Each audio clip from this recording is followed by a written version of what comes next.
Hello, everyone. I'm delighted to welcome you all back to our second session here at midday for our little bit of poetry.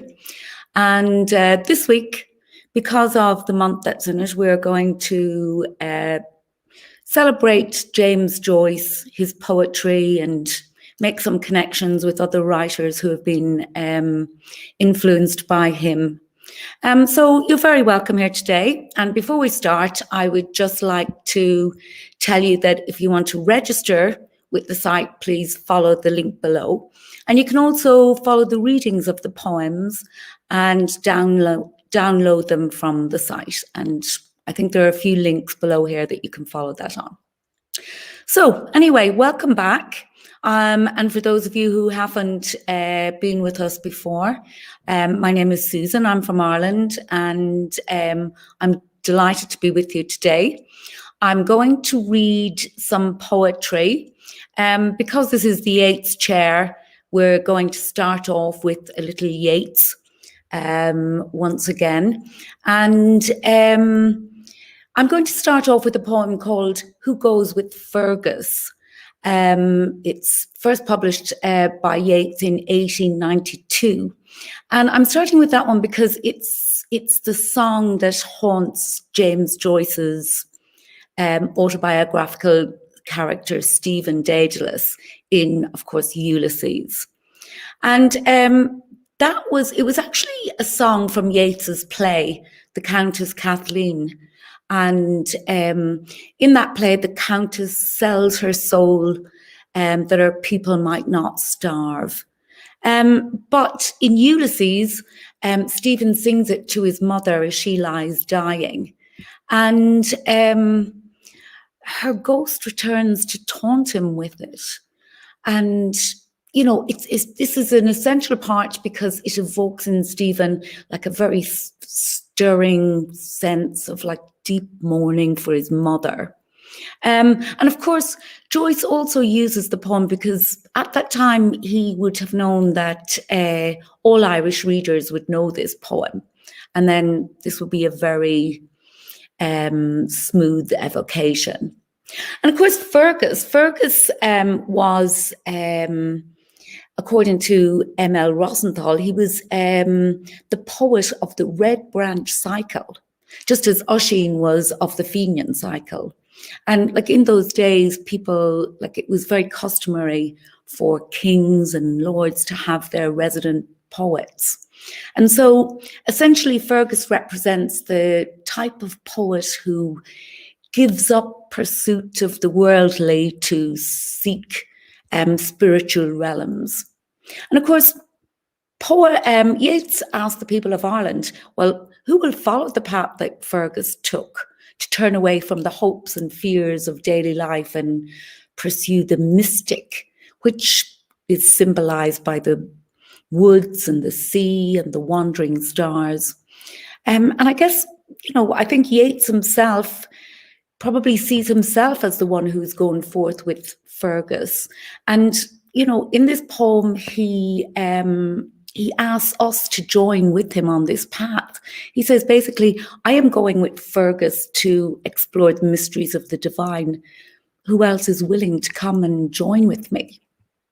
So here we go with the poem, Who Goes with Fergus?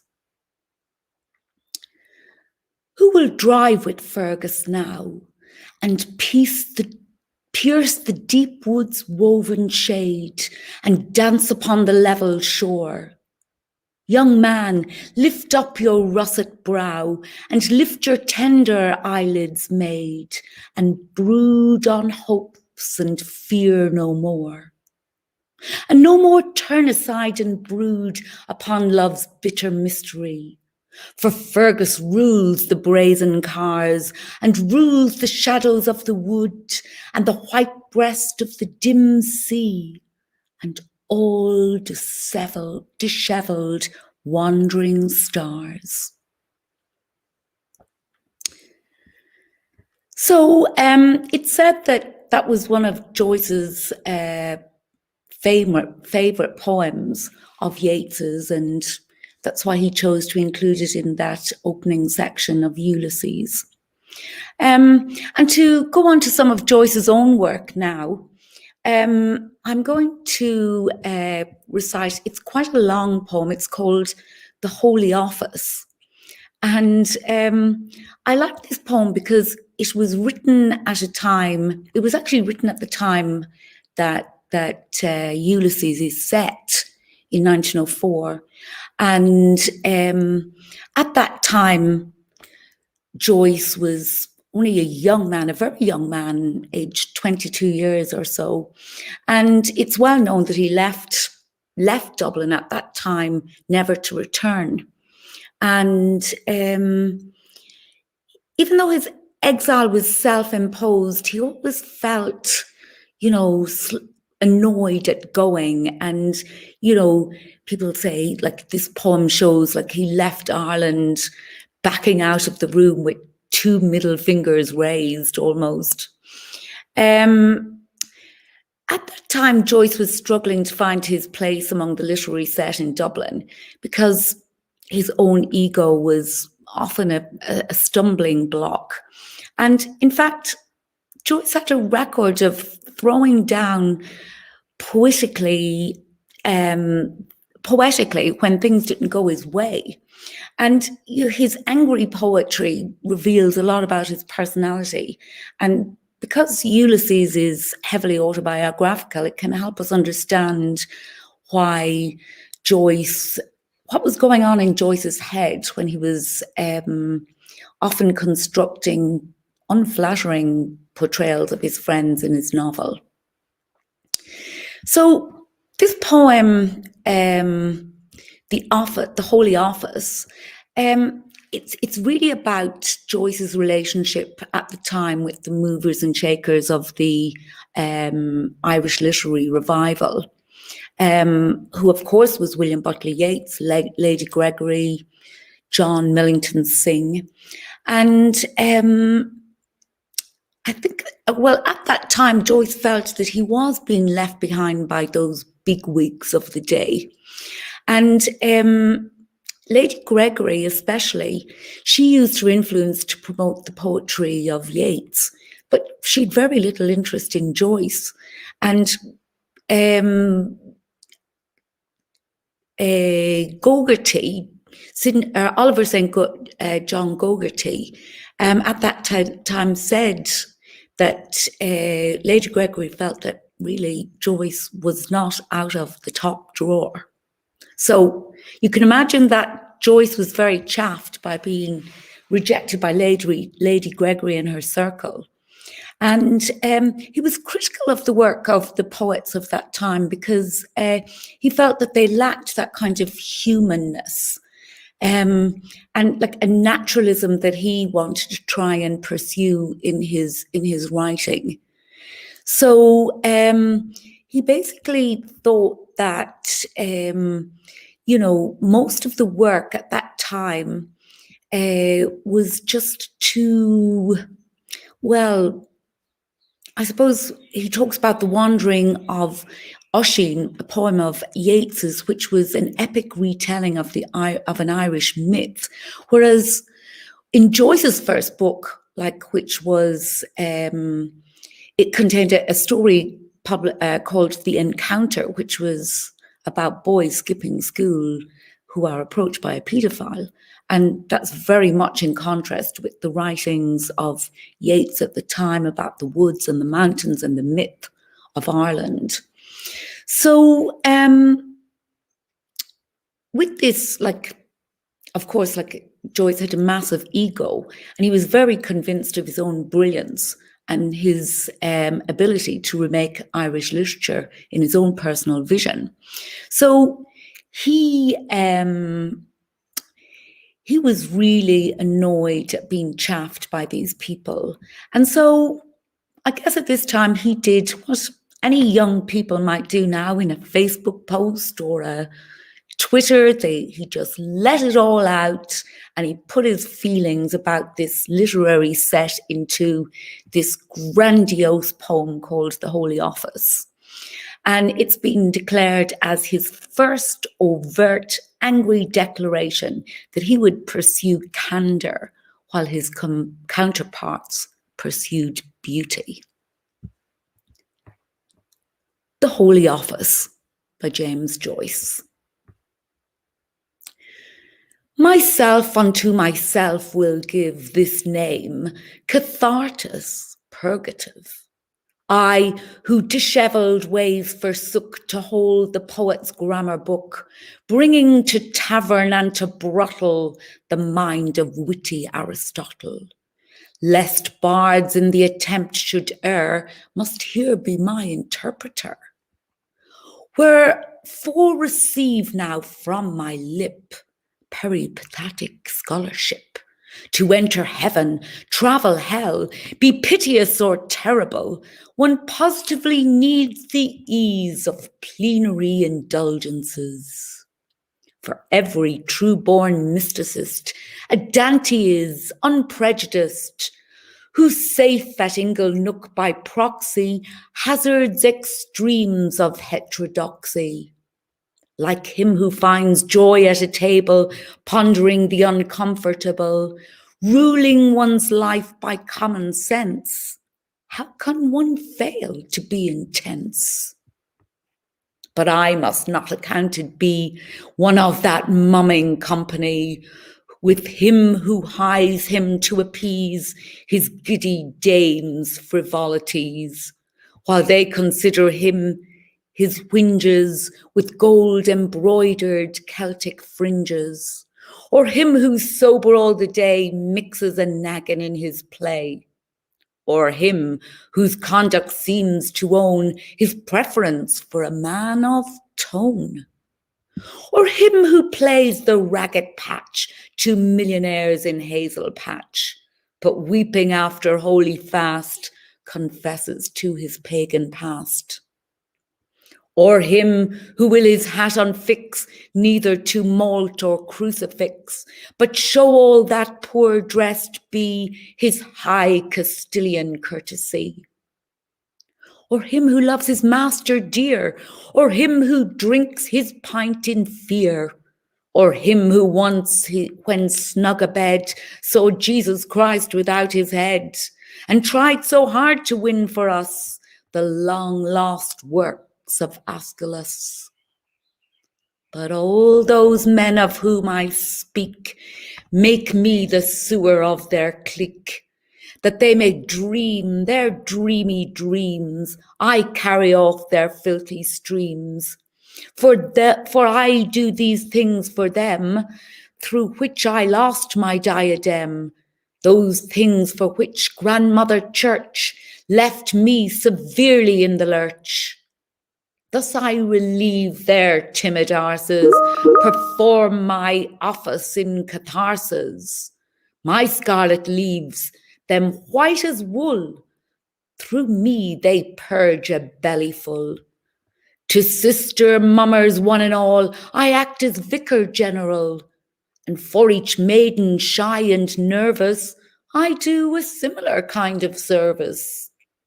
For I detect without surprise the shadowy beauty in her eyes, the dare not of sweet maidenhood that answers my corruptive wood. Whenever publicly we meet, she never seems to think of it. At night when close in bed she lies and feels my hand between her thighs, my little love in light attire knows the soft flame of desire. But Mammon places under ban the uses of Leviathan, and that high spirit ever wars on Mammon's countless servitors, nor can they ever be exempt from his taxation of contempt.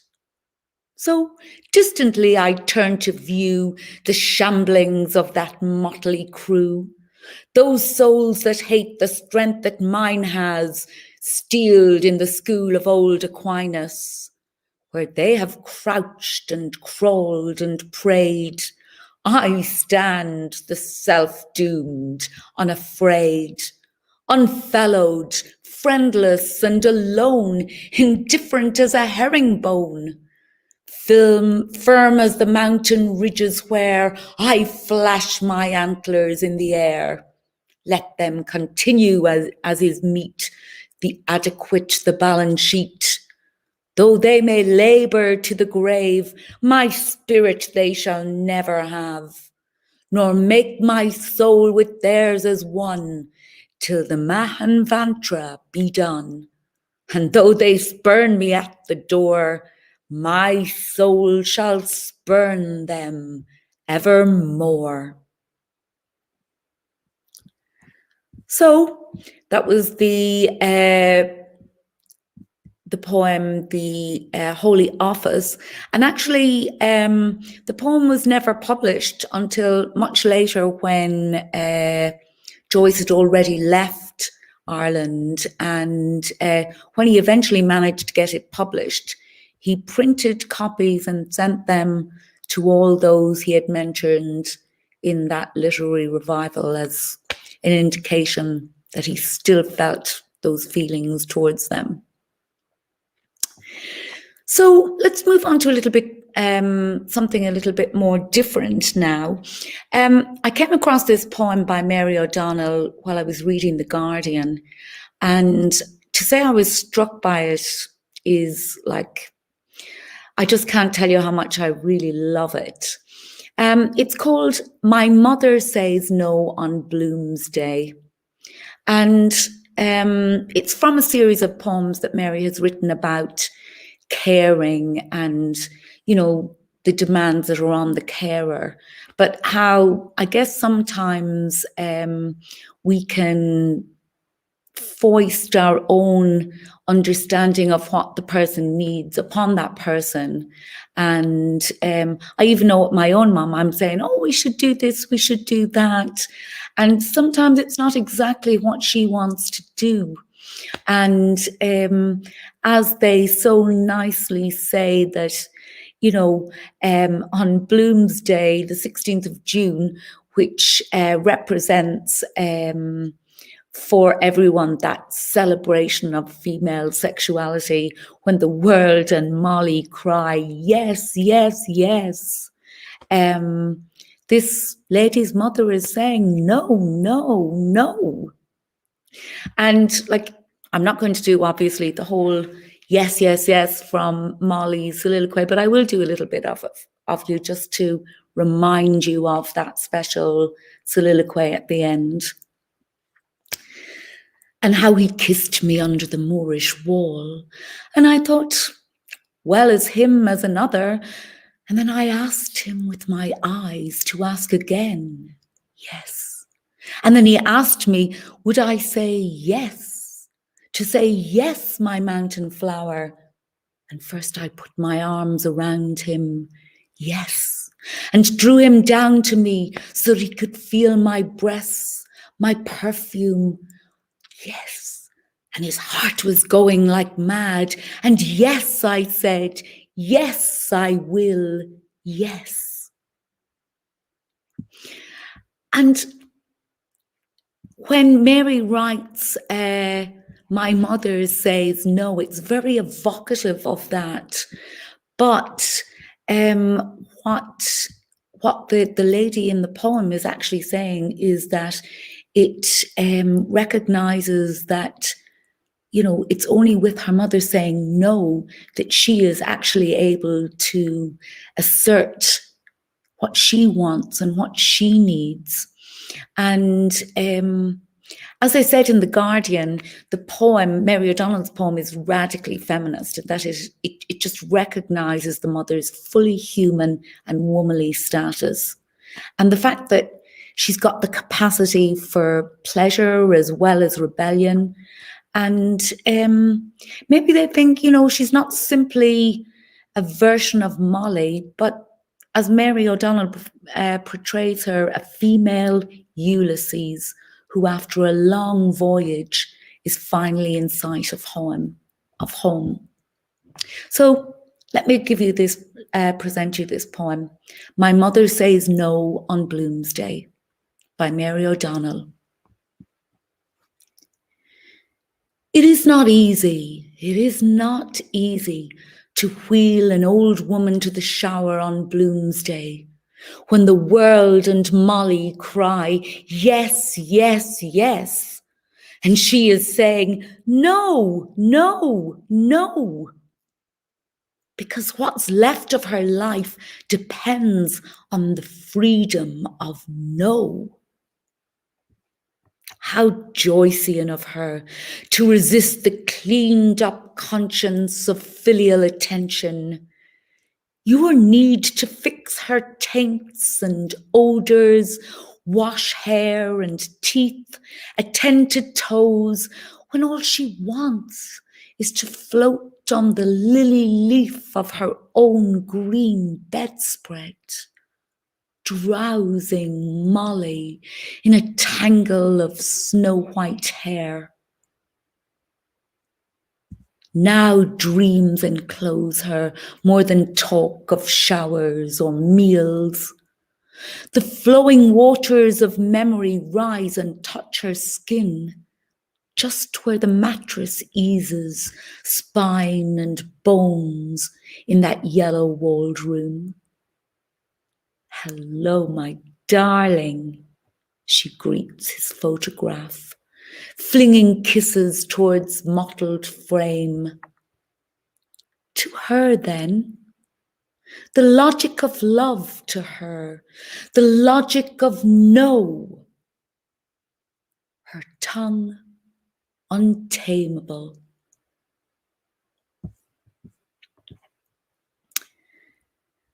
So to come back to a little bit of Joyce's poems, Joyce himself published a book called Chamber Music in 1907, which was actually his first published book. And he rejected sentimental tentations in favour of the more objective style of Dubliners later on. But as a young poet and a young writer, he wrote this poem Ecce Pure, which is probably an outstanding achievement amongst all his poems. And it's literally translated as "Behold the young boy." And in this poem, he's celebrating the birth of his grandson, Stephen James Joyce, and he's also mourning the death of his father, John Stanislaus Joyce, the previous December.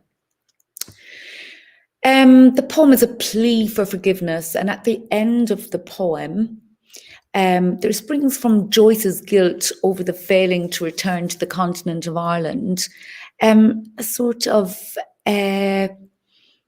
apology, and he actually accredits to his father, in fact, saying that his father is the father of Ulysses. And actually, in a quote from James Joyce, he says, "The humour is his. Its people are his friends. It's his spitting image." So our last poem today is Ecce Pure by James Joyce. Of the dark past, a child is born. With joy and grief, my heart is torn. Young life is breathed on the glass. The world that was not comes to pass. A child is sleeping, an old man gone. O Father forsaken, forgive your son. So I hope you've enjoyed my selection today and learned some things. I've certainly enjoyed sharing them with you. I learned a lot myself during this little foray into the Joycean link with Yeats and with other poets, and the way that Joyce continues to inspire poetry today. I hope you're going to join us again the next time. I'm going to turn you over to Laura now to say a final few words, and then we will leave you with a musical edition of Joyce's Etche Pure, which I hope that you will enjoy. So Laura, you're there? Yes, bom dia a todos.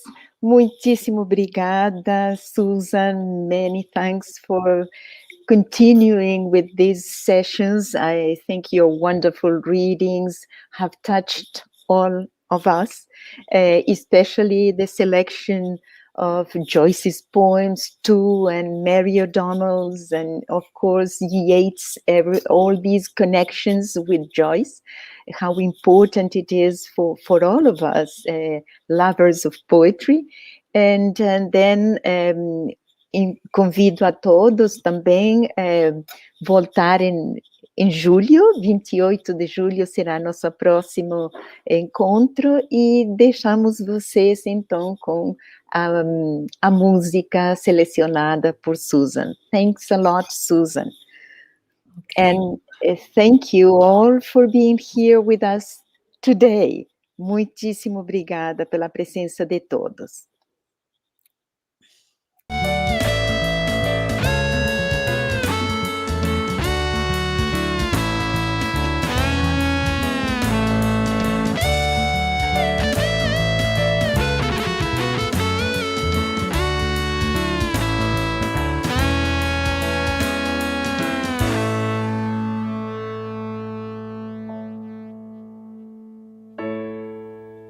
Of the dark past, a child is born. With joy and grief, my heart is torn.